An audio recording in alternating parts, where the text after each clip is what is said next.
chronologically, it's not that all the dresses remain the same. So the kind of kimono that we just saw is from that Toku period, from the Edo period. Afterwards, that is when that kimono that we just saw were very well established. Previously, the clothes were a little bit more, I guess, common Chinese looking. So that is what we are going to study in this class. So let me just quickly skip to something. I want to emphasize the importance of the city of Kyoto. So if you now have some understanding of chronological development of Japan, Kyoto remained as a capital for more than 1,000 years. So if you go to Kyoto, the old imperial palace is right in the middle. And then if you go to the west side, do you see here the Nishijin Textile Center? So I want you to remember this name, Nishijin. So in Japan, when you discuss silk, it always has a regional name. It's just like a European wine or cheese. You know, whenever you have a cheese type, it always usually tied to a region, right, where that particular type of cheese was cultivated or wine cultivated. So here the Nishijin is west side of old palace. So obviously imperial family and aristocratic families are living in Kyoto. So nearby there should be a textile merchant or textile workshop who provides silk or lavish clothes to old imperial palace. So Nishijin is the center of weaving since the Heian period. So again, Nishijin textile area is also as old as 1,000 years of Kyoto. So here I want you to remember, like, where can you find the most fashionable people? Obviously imperial palace, because they are the well-to-do and they are the most privileged, right? But then right next to old imperial palace, there was a shrine, like near, like here, Sanjo station, like here. And that area, we had the area for, so originally, you know, like here, like along the river, this is Sanjo station, like, you know, the number 4 area, we had an entertainment district. There was a Shinto shrine, and then right next to Shinto shrine, because there are so many visitors, there was an area for restaurants. There is an area for tea room and souvenir shops. So that area, you are going to see a lot of beautiful and very expensive geishas. So the fashion people are clustered in that area, like along the river. So obviously, the merchants of Nishijin provided a lot of lavish clothes. So this is what I wanted to show it to you. So this is the Nishijin Textile Center. Currently, you don't really see textile merchants in this area. I mean, as you can see, we have a McDonald's and we have all those donuts and modern stores, but the name is Nishijin. That is what their name is. And then if you go to Nishijin, you see a small number of people showing that you know, centuries old tradition of beautiful lavish silk weaving here. But in textile trade, what you have to bear in mind is there must be a special class who can consume those textiles. So Kyoto has been always centered throughout the Edo period. So that's something that I want you to bear in mind. And then these are the textile techniques. Have you ever heard of Yugen? Does anybody heard of Yugen technique before? So if you haven't, that's why I want you to go to that Bamboo Canvas website and then you know, read more about it. But Yugen is that traditional dyeing technique, and the what is it? The Kyoto and a few areas are really famous for this Yugen technique. So this is somewhat similar to that sort of a wax resist dyeing, but it's elaborate painting.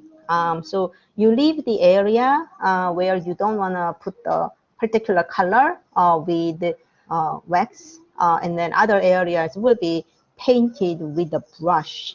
And then each workshop owns their own patterns. You know, some workshops have the beautiful wave patterns, or some workshops have flower bouquets or maple leaves, you know, and then the arrangement are proprietary information for their own workshop. And then after you put the base color, you are going to start making that intricate flowers. So basically it's a hand painting just on that target area where you want to paint. So it involves many hours of washing, not many hours, even like many days of washing, and going back to the decorations. So this one is a fashion show. This is actually the Nishijin showroom, like an exhibition hall. And then they show their kimono design. But when you appreciate the kimono, it's not about the tailoring or the shape of the garment. I mean, basically the silhouette of the garment is identical. And then who wears this kimono does not make a huge difference. Like this model in violet is slightly shorter than the woman in the the red kimonos. But the difference is her sleeve looks slightly tight. In her case, sleeves are comfortably coming down. And if there is somebody who's shorter than this woman, then sleeves will be even longer, but that doesn't really matter because you can tuck in a little bit and then still about the same height. Or you can repair the hem. If it's too long, then you can just repair the hem. And then, so the silhouette doesn't change. It is what? H line in a way, right? Like they want that stick figure shape. So it does not really accentuate who they are, but neckline, really important, like a neckline. They consider this back of the neck is really beautiful part. And then, so it doesn't change so much. So when you appreciate the kimono, like the Japanese dress, it is more like an admiration of the textile art itself. It is about the textiles. So that, you know, for example, this woman with this beautiful maple leaves, this is Yugen dyeing, or these patterns of flowers on that green kimono. This is also what is it, the hand-painted Yugen, and then this one too, the violets. But the red and gold pattern that you see over here, this one is more like that stamping pattern, or it could be just weaving itself. Can you imagine like you are weaving with these patterns ahead of the time in your design, and you know, start weaving it.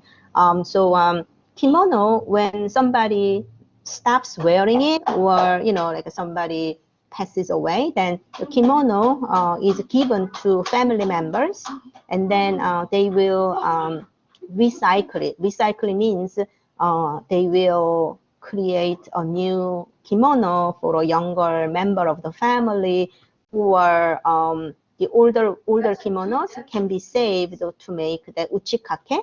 Or let's say, you know, somebody wore this for 20 years only for, you know, important occasions, but then you can see the hems, or, you know, hems of the skirt were slightly worn out.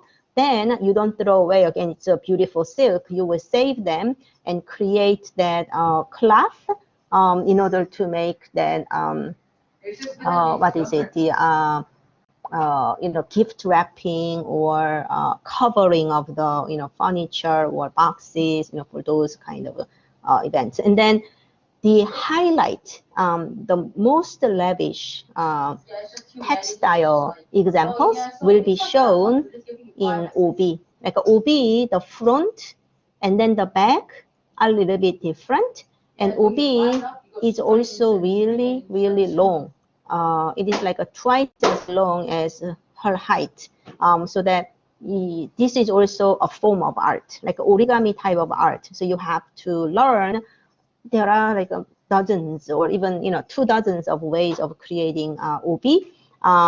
So that's what I mean. Like who wears you, the kimono, is very important in determining the beauty or the style of the kimonos. And then sashes are also expensive. So you can see that people usually exchange gifts for the OB ribbons, like cords like this. These are also woven cords made of silk. But OB itself is less than the kimono textile itself, so that people spend almost as much as the kimono itself on OB. But in OB, you are going to see all forms of master weaving techniques incorporated. So when you see somebody in kimono, it's not necessarily about her own physique or her own physical beauty. It's more like admiration on that artisanal craft of the textiles. So I think that is good enough to give you introduction about the particularities of Japanese clothes.